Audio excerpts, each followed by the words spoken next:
my friends, and welcome. This is Brian, the Speaker for the Dead, coming to you today with a new video about the hunt for Gollum.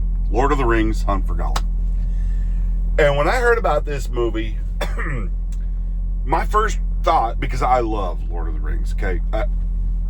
When I say I love Lord of the Rings, I love my wife and my family. I have one son and 5 beautiful daughters, and my beautiful wife. I love them to death, but I really love Lord of the Rings. No, I'm just kidding. I mean, I do love Lord of the Rings, though. One of the first book I ever read, full-length book, didn't have pictures in it and stuff like that, was The Hobbit. And then went on to read Lord of the Rings. And Peter Jackson's Lord of the Rings films are one of the best trilogies of all time. Fantastic. They've got their flaws, they've got their problems, and things that they missed. But, overall, that's about as good as it gets, as far as what you could do. So when I heard about this movie, my first real reaction was, why? Why are you making this movie? And then I found out the reason that they're making this movie is because it's a rights issue. If they don't make a movie every so often using Lord of the Rings, they lose the rights. They revert back to the people before. I don't know why you would do that. I don't know why you would buy rights knowing that they're just going to be like back to the person that you bought them from. I'm like, no, if I buy something, I want to keep it, okay? I know in this day and age, everything can be just digitally sucked out of you the second that the company decides that they don't want you to have it anymore. I don't know how many times I've bought songs on iTunes just to go back looking for that song, only to find out they lost the rights to that song, and so did I. But they don't return the money. I mean, that's the important thing. I mean, don't give the money back. I mean, the fact that you bought it and that you should own it, well, that's just one of those little details that they don't worry about. Well, it's kind of like that. Well, except Lord of the Rings, much bigger scale, lots and lots and lots of money. So, they haven't made a movie in a while. They've made a really shitty TV show. I mean, when I say really, I mean, I've been around. I mean, I grew up in a rural area. I've been around feedlots and dairies. There's an area in Idaho called Jerome where there's hundreds of dairies, okay? If you went to all of those dairies and scooped up everything that the cows have excreted, it still wouldn't be as shitty as Lord of the Rings, Rings of Power. I mean, it's not even close. So anyway, and the sad part is when Lord of the Rings was made, I was really sad that they had to cut out so much, especially in the first. You miss all of the stuff that goes down between the hobbits. The conspiracy of Merry and Pippin and Sam. Like that gets completely cut out and they just kind of get thrown together, which, is faster. It's faster. When you're dealing with time constraints, yeah, you got to do stuff like that. But you miss everything in the Old Forest. So you miss Tom Bombadil, which he's kind of a weird character, but I think you could do Tom Bombadil in a really great way. And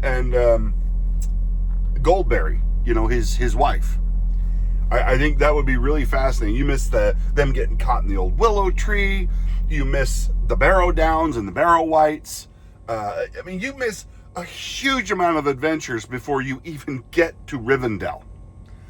And supposedly they're going to go back and kind of do some of that in this. I don't know how much they're going to do.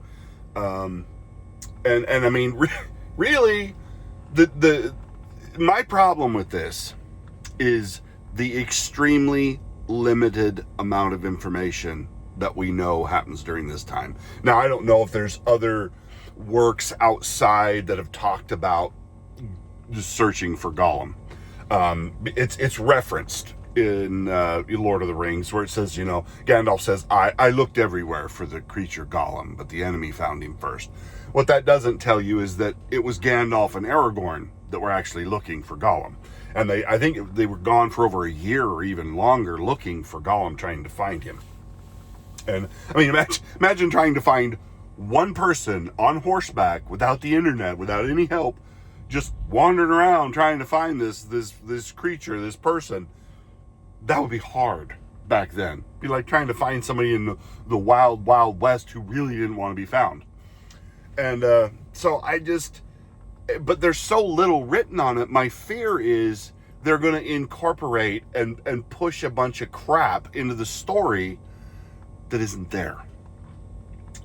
And so that's the sad part, and that's the sad part with a thing like Lord of the Rings. That's why I was excited when I heard they were going to make a TV show about Lord of the Rings, because I thought they're going to make the Lord of the Rings, like all of it. They're gonna go back and they're gonna put everything from Lord of the Rings back in and make a full Lord of the Rings. Whites, Barrow Downs, all of it. The Scourging of the Shire, everything that they had to leave out of the films. But no, that's not what they did with that TV show. That's a whole nother. Anyway, it's just sad to me that I mean, and I the only thing that has given me a little interest in this is Andy Serkis, who is the voice of Gollum. He played Gollum. He did the physical acting and he did the voice work for the creature Gollum. Is going to be reprising his role. They've gotten different characters because a lot of the actors that were in the Lord of the Rings have kind of aged out. Sir Ian McKellen is coming back, which I thought was cool. But I mean, he's in his 80s now, and late 70s, 80s. I think he's in his 80s though. But I mean, and then they're replacing Viggo Mortensen with a different character, which is fine. Viggo Mortensen never really looked like Aragorn. Did a fantastic job acting as Aragorn, really great. But he never looked like the character. If you read the descriptions of Aragorn in the book, and then you look at Viggo Mortensen, you go, no, you need to be two of you. You need to double your size, Viggo, because you're not big enough to even. I mean, you might have been Aragorn's page, but you're not really Aragorn. But he did such a great job. I didn't care because his acting was fantastic. But I mean, the thing is here is that I'm afraid they're going to do too much inventing, and when Hollywood starts inventing stuff from a classic work of fiction, it's never going to be good. But I was excited for the fact that they did not fall into the Rings of Power trap, where they are actually casting white actors. They're actually casting white actors, white elves, white people in a story about white people. Okay, that's what the Lord of the Rings is. Lord of the Rings is a mythological fiction written by J.R.R. Tolkien to talk about a what-if history that would have happened in Great Britain before we had recorded history. So it's based in a very specific area, and he has a very specific culture. And I mean, for a created fictional history, it is very detailed. Between the Silmarillion, I can never say that right the first time. Silmarillion. Thank you, Brian. The other half of my brain kicked in. And, I mean, there's so much detailed information from Tolkien on what he based his world on, and Norse mythology and ancient, Celtic and all that kind of stuff to build this world.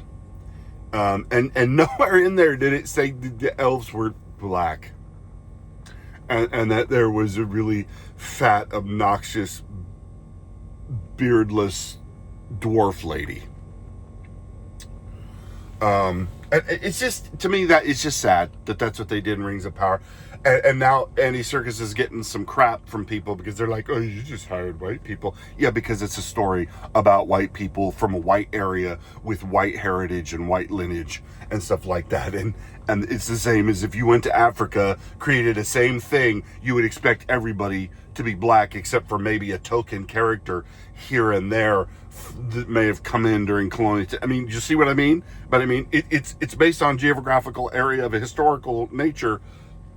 And that means you just can't throw in whoever the hell you want and make it work. I mean, you can, but then it doesn't work and you don't understand. And it's not supposed to look like modern day New York or London.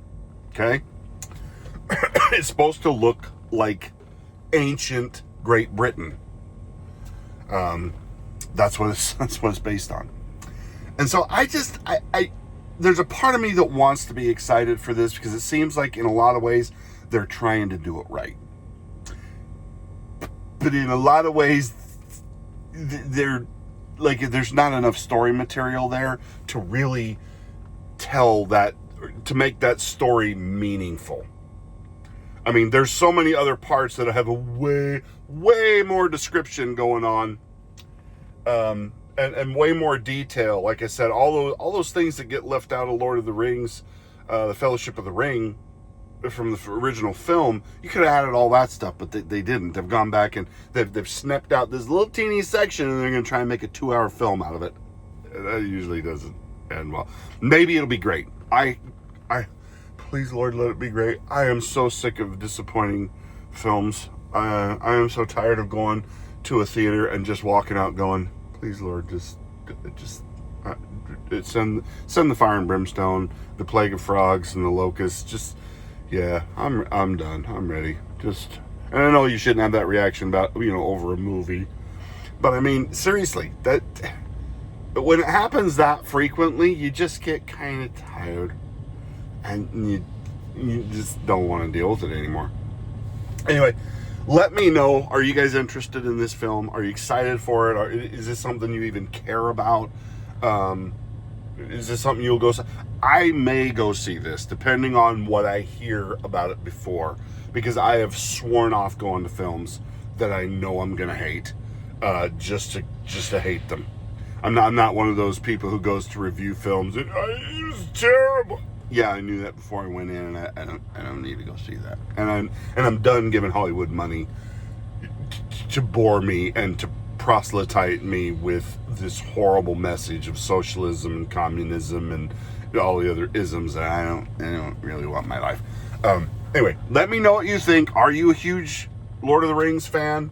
Do you think they can pull off a miracle here and make a great film? Because apparently they're gonna make another film here before too long. But let me know in the comments what you think, and we will talk to you guys next time. Bye now.